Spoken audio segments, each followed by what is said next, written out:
Uma vez, o Ademir falou uma coisa pra mim e eu ri dele. Eu ri dele. Ele falou, menino, um dia você vai ser estudado. E eu falei, você tá de sacanagem comigo, né? Quem é que vai querer estudar um malandro sambista, filho de mulher preta solo, falando de povo bando? Você tá de sacanagem comigo, né?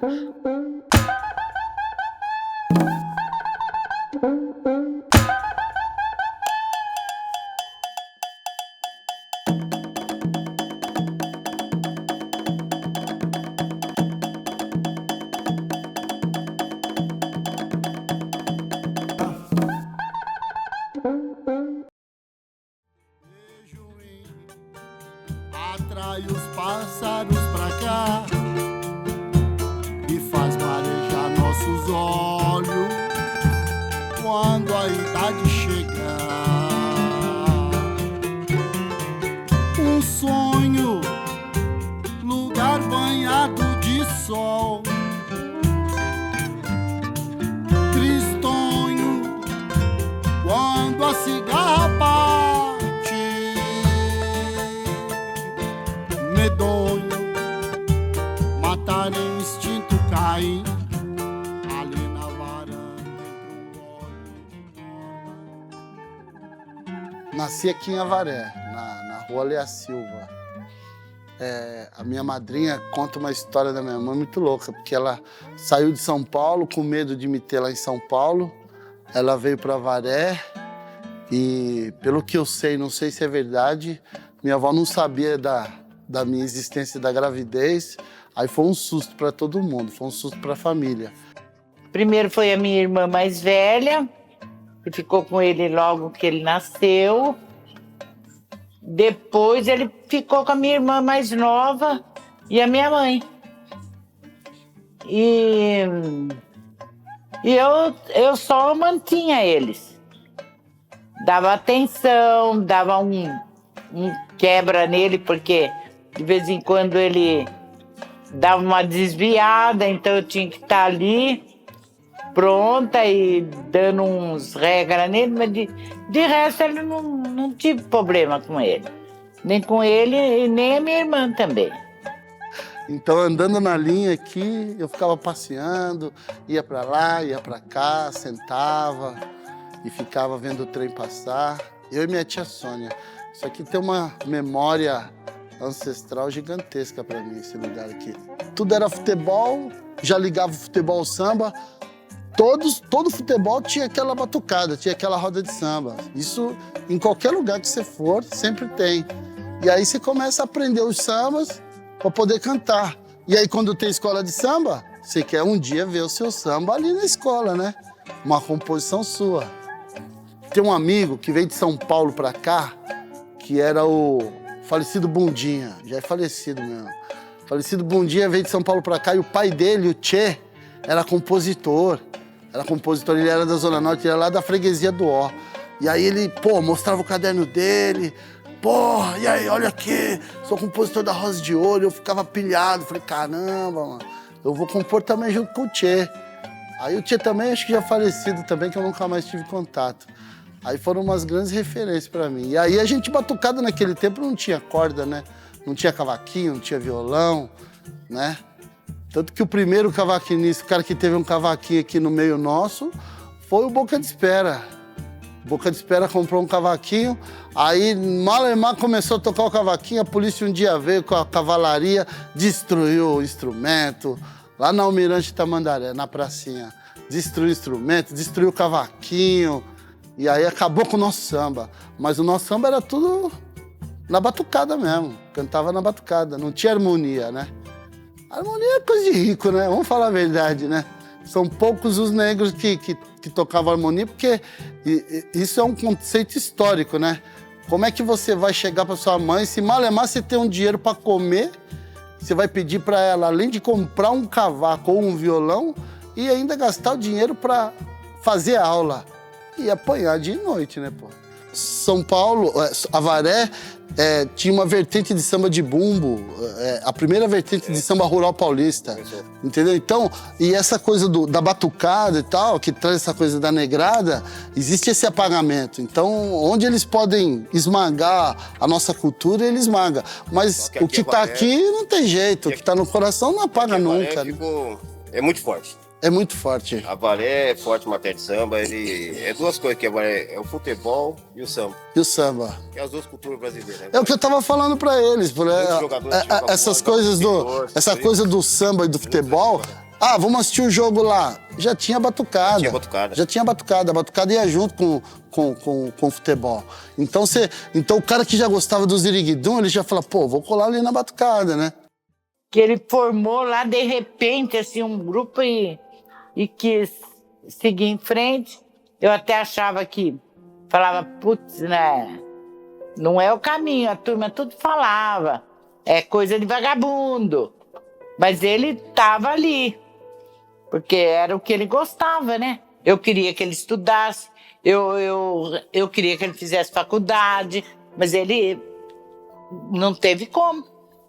Era o que eu queria. Eu fazia de tudo para ele. Eu falava, não, você tem que fazer uma faculdade. Mas não teve como. Então... O maior desafio é a família. É a aceitação dele do jeito que ele é a aceitação dele no candomblé, é a aceitação dele como músico. Foi muito difícil, muito difícil. Ele nunca teve muito apoio, não. Ele foi uma pessoa que batalhou bastante. Eu venho de uma família de pretos e na minha infância eu tenho muitos parentes mesmo que desestimulavam. Nunca, mas isso era uma característica. Era muito mais fácil tirar qualquer possibilidade minha de você quando crescer, você vai ser uma grande persona. Era muito mais fácil falar isso, né? Mas não, você é muito ruim como sambista, você é muito ruim como jogador de futebol. E aí eu ficava pensando, pô, mas eu tô dentro do mesmo clã, nós bebemos da mesma cuia, comemos na mesma cuia. E por que isso? Então eu passei a pensar realmente que eu precisava entender essa ancestralidade. Hoje, de forma bem genérica, eu colocaria que é para entender de onde eu vim, quem eu sou e para onde eu vou. Isso de forma genérica. Mas o que acontece? Como eu trago essa resistência de um povo que descende do Baobá, né? De um povo que descende de África, porque eu tenho orgulho de ser brasileiro, mas eu descendo desse povo que eram reis, eles não eram escravizados, eles não eram escravos de onde eles vieram. Então, quando eu busco com afinco essa ancestralidade, e é para eu entender, e a partir de um certo momento que o choque vem com a realidade do mundo, e esse choque ele não vem com... Quando você nasce, não tem um manual de instrução, né? Você vai passar por isso até aqui, depois daqui até aqui, você vai até aqui, e você não traz esse manual. Então, quando você procura entender de onde você veio, facilita para você entender o comportamento do outro, o porquê que aquela outra pessoa te odeia tanto, ou por que aquela pessoa te ama tanto, ou por que aquela pessoa segrega tanto. Então o Cláudio ele tem esse compromisso, ele não é um produtor de samba, ele é um compromissado com a cultura que o samba traz. Ele é um compromissado em dizer que o samba é um instrumento civilizatório, é um instrumento disciplinador, é uma porta aberta para que a sociedade, principalmente a partir da negritude, abra a boca e fale, e se conte, e se mostre, sabe? Rapaz, o samba, desde que eu frequentava a casa da minha tia Preta, a gente já ouvia samba, muito Martinho da Vila, sabe? E tinha os tambores, né? Nos terreiros que eu frequentava, lá na Dona Noêmia, por exemplo. Então, terminava os cultos, rolava aquela coisa do samba, mas um samba mais curimbado, não existia aquela coisa de harmonia, cavaco, violão, eram os tambores, era o batuque, né? Então, sempre tive isso. Então, por isso que eu falo, que meu corpo já fala de samba. Aí faltava eu entender mentalmente o que aquilo significava. eu comecei a ouvir muito Martinho da Vila. E as músicas, os pontos que o Martinho compunha, para mim fazia muito... trazia um efeito, sabe, na minha alma. Eu me sentia representado, né? Então Martinho da Vila foi um grande expoente para mim. E aí, futuramente, eu conheci os movimentos de samba de São Paulo, por exemplo. Tinha um movimento de samba que eu conheci através do meu compadre Batata, que era o Projeto Nosso Samba de Osasco. E aí eu fui um dia, e aí nessa época eu já gostava de escrever umas coisinhas, mas nada, era mais para tirar um pouco do peso da mente mesmo, né, do dia a dia. Registrar algumas crônicas, né, sempre gostei de escrever. E aí um dia eu tive a oportunidade, em 2000, de encontrar o Tuniquim Batuqueiro numa festa de aniversário de 10 anos do Projeto Nosso Samba. E o Tuniquim, conversando com ele comentou comigo que eu fui para o Rio de Janeiro, é bonito tudo isso que o Ru fala de samba, mas nós temos uma vertente de samba paulista e vocês deveriam compor mais sobre isso. E aí foi onde me despertou alguma coisa assim, em relação a pesquisar a partir dessa conversa que eu tive com ele, né? É igual o Samba da Roça. Na época que eu vi um monte de coisa dele lá, parada, e ele ia indo por exemplo, ele estava indo pelo caminho do samba carioca, do samba do Partido Alto. E aí, não só eu, como o Zeca Colares também deu essa dica: olha, se você fizesse uma coisa diferente, vamos pensar numa coisa diferente. O Projeto Panela do Samba chegou no seu auge, fazendo show no teatro, com os Elos do Império, e isso causou também muita, não diria inveja, mas criou muita energia ruim no envolto disso, porque eu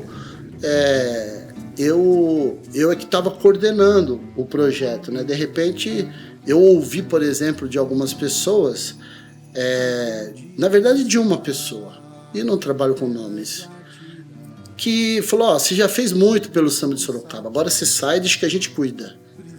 E esse cara era branco. E eu falei: você tá falando sério mesmo? Ele falou: você já fez muito.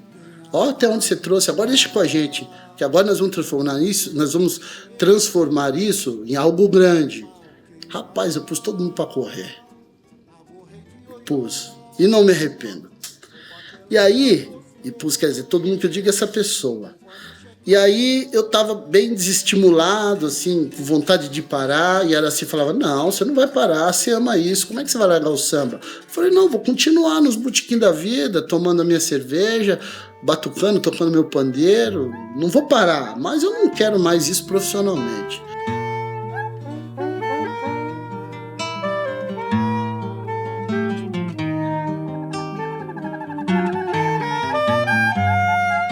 Ele ia desistir da música, ele ia desistir. Eu falava: não, você não vai desistir agora, você tem muito ainda para oferecer, vamos lá, vamos tentar mais um pouco. E esse tentar mais um pouco é sempre mais um pouco. Não, vamos tentar mais um pouco, vamos tentar mais um pouco, vamos ver onde vai dar isso. Ele já chega derrotado, e aí eu sou uma criança que o meu povo chegou aqui derrotado. Então qual é o meu futuro? Não tenho futuro. Então, se ela já tem um problema na vida dela, uma questão social onde ela mora, familiar, ela já não consegue criar um sonho na cabeça dela para sair daquele lugar e procurar uma coisa melhor, porque ela não vê uma perspectiva de vida ali. Quando a gente começou a conversar sobre estar nesses lugares, sobre ele estar estar na programação dessa instituição ou de outras também, eu não sabia que era uma coisa nova para ele, quando a gente começou a falar sobre isso. Eu fui entender isso à medida que a gente foi desenvolvendo o assunto, e aí ele foi abrindo essa questão. Porque eu venho para Sorocaba, conheço ali Panela do Samba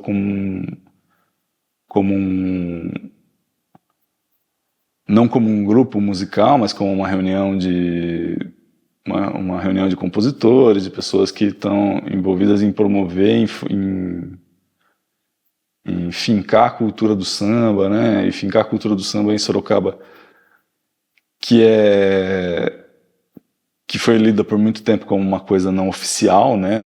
Profissional da música, eu nunca imaginei que um dia eu fosse ouvir essa palavra, né? Um sambista profissional.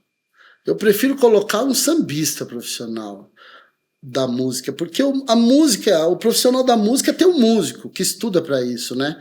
Eu não estudei para isso. Tudo é muito conhecimento empírico, né?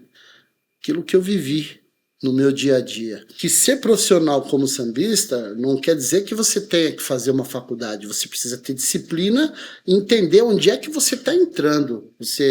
Eu estou adentrando por um mundo, mas onde eu vou ter um microfone e o ouvido das pessoas não é pinico para eu ficar desafinando, pedindo Ré maior e cantando em si beronha e assim por diante. Então o profissionalismo ele acontece quando eu tive pessoas profissionais que me deram um norte em relação a isso. E aí eu confesso que para mim o profissional da música foi quando eu pisei a primeira vez no Sesc. Porque até então eu não tinha essa dimensão. Não tinha essa dimensão do profissionalismo. Eu preciso me atentar para o canto, eu preciso estudar canto. Aí eu fiz um show, por exemplo, no SESI Sorocaba, e nesse show, quem estava na plateia, além do Zeca Colares, um grande amigo, estava nesse show também o Zac, um professor de canto, e terminei o show, ele veio me deu o cartão e falou assim, me procure, e se você quiser estudar canto, eu posso te ajudar. Mas ele me falou de uma forma muito singela, muito, muito sutil, sabe? Ele não chegou e falou para mim, teu show foi uma merda. Mas eu entendi daquele jeito, meu show foi uma merda. Foi uma porcaria. E aí no dia seguinte eu bati na porta lá da escola, onde ele dava aula, falei, cara, você pode me ajudar mesmo? Veja aí se eu tenho condição de cantar ou não. Aí o resultado é isso, ele me transformou num tenor e falou, você tem condição, todo mundo tem condição de cantar, basta ter vontade, ter disciplina. E aí passei um ano fazendo as aulas com ele, estudando um pouco. Gostaria de ter continuado, mas as dificuldades financeiras sempre bateram a porta. Almejando um bom recreio, quando chegar o nosso fim, sai de cena a maldade, consequência da vaidade. Já não deseja a cidade, só um lugar calmo a plantar beijuim. Beijuim, base de um incensar. A gente lê a conjuntura e fomentar a profissionalização, né? Então, não é privilégio de um ou de outro. Faz parte do nosso papel, sempre que possível, contribuir com a profissionalização. Então, se ele não estava nesse lugar ainda, vamos ajudar a estar. Porque tem gente que está nesse lugar e não está muito bem também. Então, né, acho que todo mundo pode precisar. Isso para dizer que todo mundo pode precisar de alguma ajuda e a gente precisa tentar, pelo menos, contribuir de alguma forma. Até que eu recebi um e-mail do Roberto, do Sesc, para eu mandar um projeto para fazer um show autoral. Aí eu falei, caramba, mano, sério mesmo? Falei, é uma oportunidade, né? Será que eu tô em condição? Não tenho nada preparado? Aí resolvi mexer nas coisas lá. Aí era assim, eu tava planejando um projeto que chamava Cabeça de Compositor, que trazia várias vertentes, né? Trazia partido alto, samba enredo, trazia, como que fala? Samba sincopado, várias coisas. E aí era assim, achou, isso aqui, o que é isso aqui? Eu falei, não, isso é uma viagem minha, samba da roça, umas coisas minhas, coisas que eu gosto de escrever, que fala do meu tio Tussu, da minha tia Iraci, jongo, mas isso aí, se eu fizer isso aí, o cara não vai aceitar.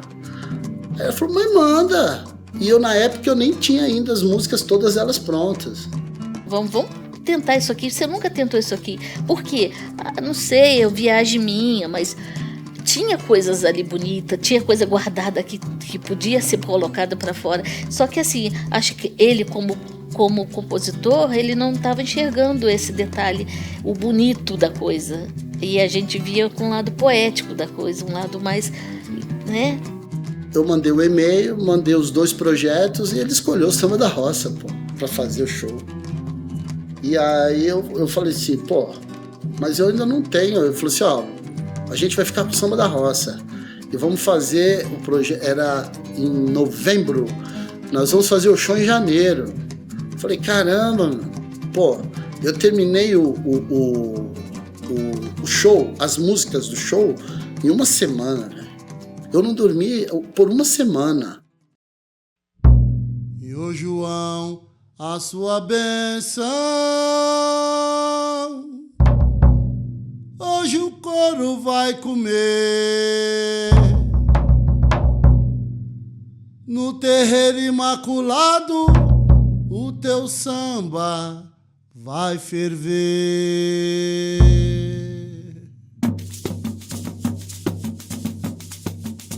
Chega, João Mário.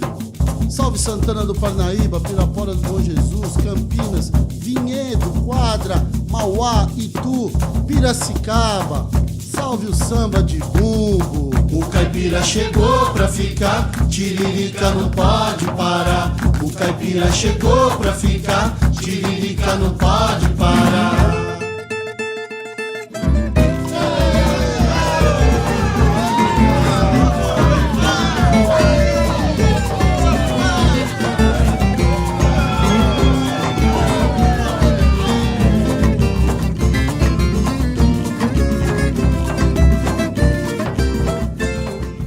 Isso é importante, porque é um legado para outras pessoas, né?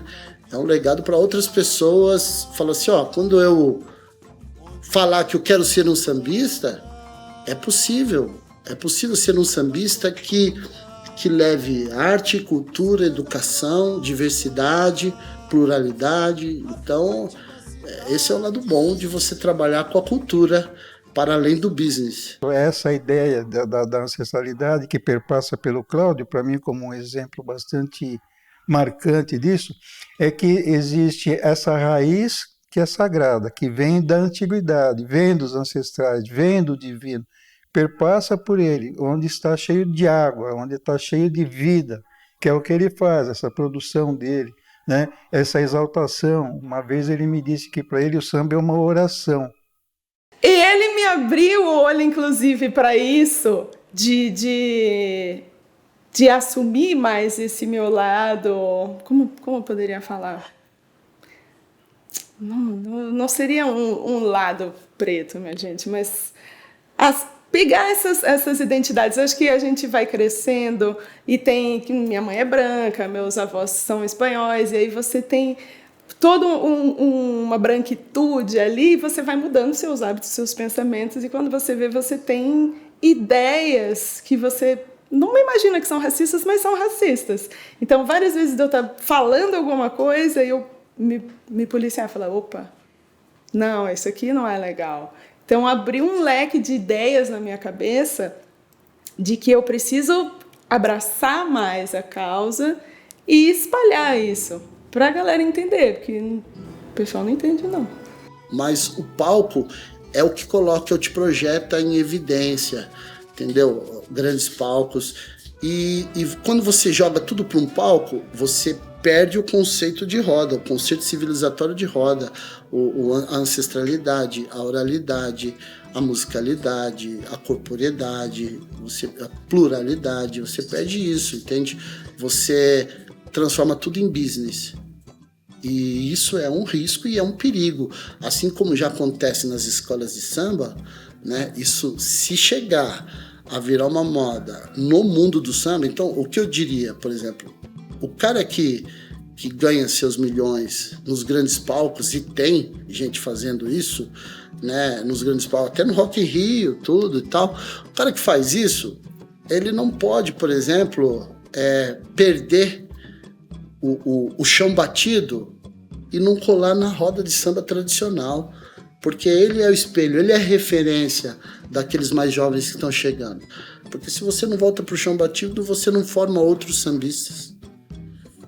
E a gente precisa formar outros sambistas dentro desse terreiro de chão batido, que não está saindo mais dos terreiros de candomblé, a maioria não sai mais, né?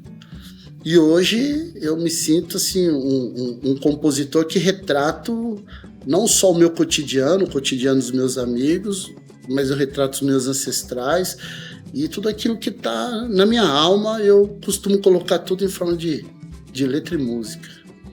Sim, e durante o show ele explica as coisas, né? A gente não tá ali simplesmente cantando as músicas que ele compôs ou que os amigos compuseram. Ele faz essas intervenções no meio das músicas, ele explica as histórias, ele mostra o real contexto daquilo, né? Isso é muito importante. Aqui é interior. Podemos dizer que temos grandes compositores sambistas do interior, além de trazer a linguagem do samba de bumbo, do samba rural paulista. E não diria só São Paulo, não. Rio de Janeiro também, com o Calango, lá no interior do Rio de Janeiro. Então o samba do interior é muito rico. Às vezes as pessoas acham que indo para a capital, migrando, acham que vai mudar alguma coisa. Não, tem que manter suas raízes. E versar, fazer as crônicas, as poesias do seu dia a dia, do cotidiano, dos amigos. É só botar uma fé que vai. E aí houve um outro projeto que nós fizemos. Nesse projeto que chama Minha Escola da Samba, ela foi só no último dia e ela não tinha noção do que era. Era um projeto que, na verdade, tinha que ser apoiado para ir em todas as escolas, porque ele está fazendo um trabalho de formação. E, assim, tem um poder de fala que não é todo artista que tem. Esse poder, essa pesquisa, como um pesquisador mesmo. Ele fala no lugar de um pesquisador do samba, de um professor que sabe do conhecimento. Não é só de um músico. Eu vejo muito isso. Eu como professora, como pesquisadora também, eu vejo muito isso. O Cláudio, ele fala de um lugar que não é só do músico, que está ali para mostrar a arte. Ele vai além disso. Você levar o samba, esse conceito civilizatório do samba, essa ancestralidade do samba para as escolas, acredito que eu não tenha sido o primeiro, com certeza, mas levar isso foi, para mim, assim, o suprassumo de tudo que eu pudesse viver como sambista. Exatamente esse ponto é o lugar de transformação. O lugar de transformação é na escola, porque é na escola que você forma cidadãos. Então, quando você começa a colocar dúvidas na cabeça dos estudantes, está começando a colocar dúvidas na sociedade. E as dúvidas é que movimentam a ciência. A ciência não anda sem dúvida, sem curiosidade. Aí o que o Cláudio traz? Ele traz para dentro da escola a dúvida, a curiosidade. Alguém quer saber mais sobre o samba de bumbo? É exatamente isso que me deu a sensação maior de prazer para além do samba, né? Porque quando você está ali tocando samba, adolescente, ou o que você quer? Pô, quero tocar bem esse instrumento.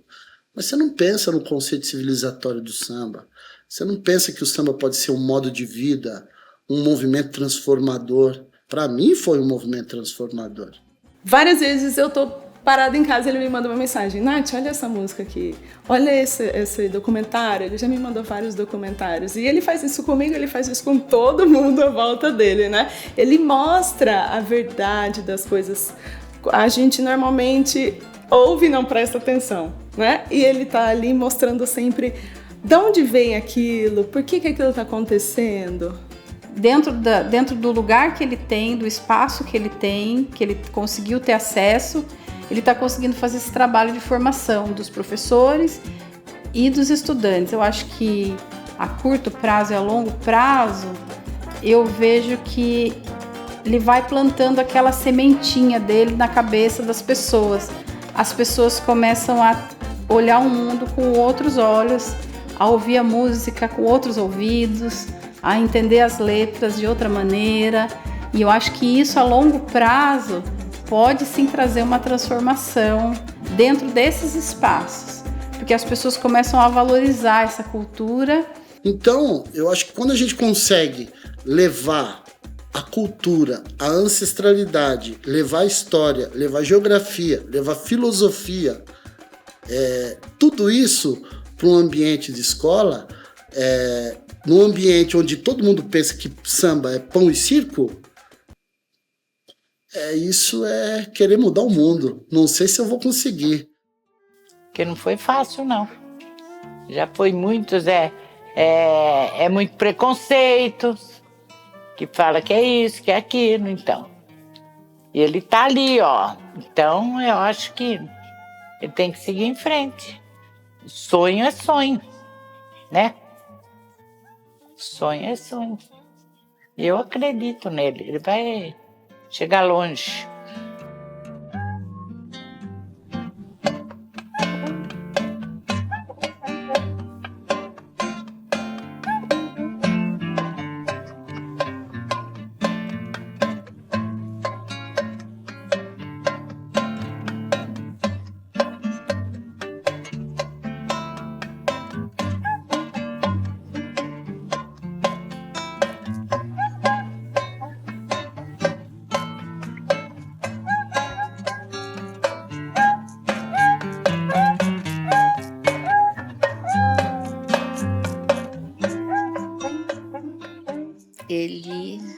Ele vive do samba, ele muda o samba. Eu falo que o samba tem a primeira coisa na vida dele, antes de mim, dos filhos, da família, é samba. Ele vive isso.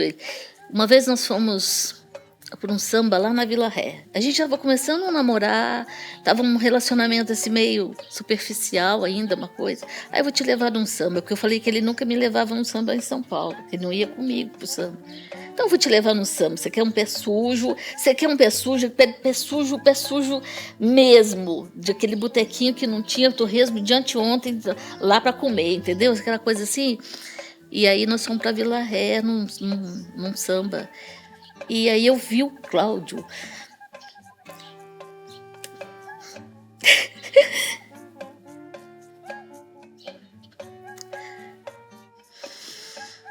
Eu tive certeza que, naquele momento, se eu falasse com ele, ô samba, eu ia sair perdendo.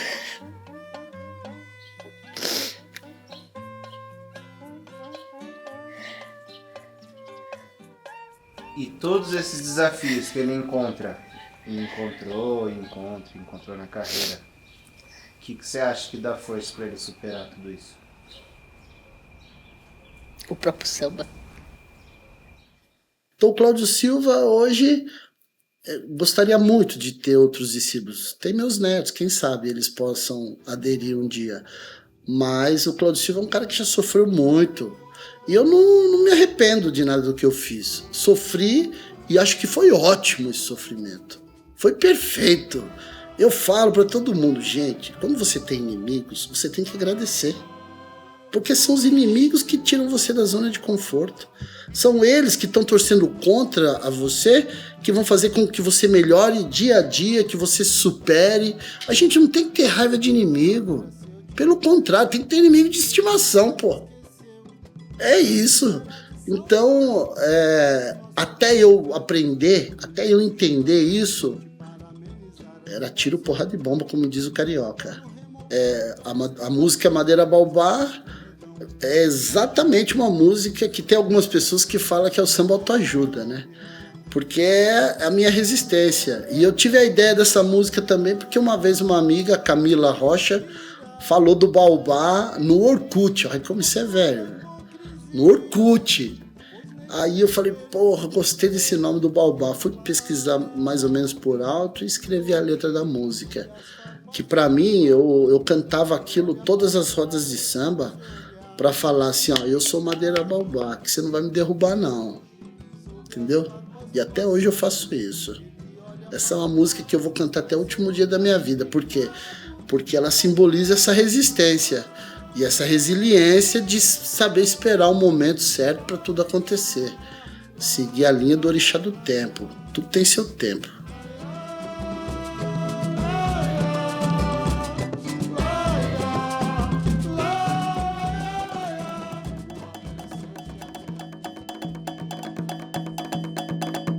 Eu sou sou madeira baobá. Que eu sou? Eu sou madeira baobá. Eu sou madeira baobá. Eu sou madeira baobá.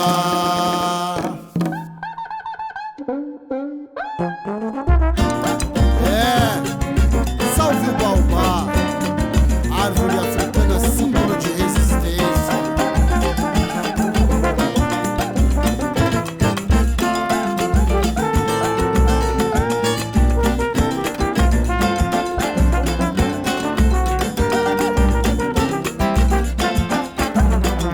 Gente forte, tenho tronco resistente. Sou semente, ninguém vai me derrubar. Do outro lado vem a crença do meu povo. Eu sou madeira baobá. Que eu sou? Eu sou madeira baobá. O meu cantar foi até gregoriano, mas na curimba uni forças pra lutar. Olhei pro céu, pedi ao Pai Oxalá, dê resistência ao seu filho Yorubá. Firmei na fé, um dia eu chego lá. Não sou clemência, sou madeira baobá.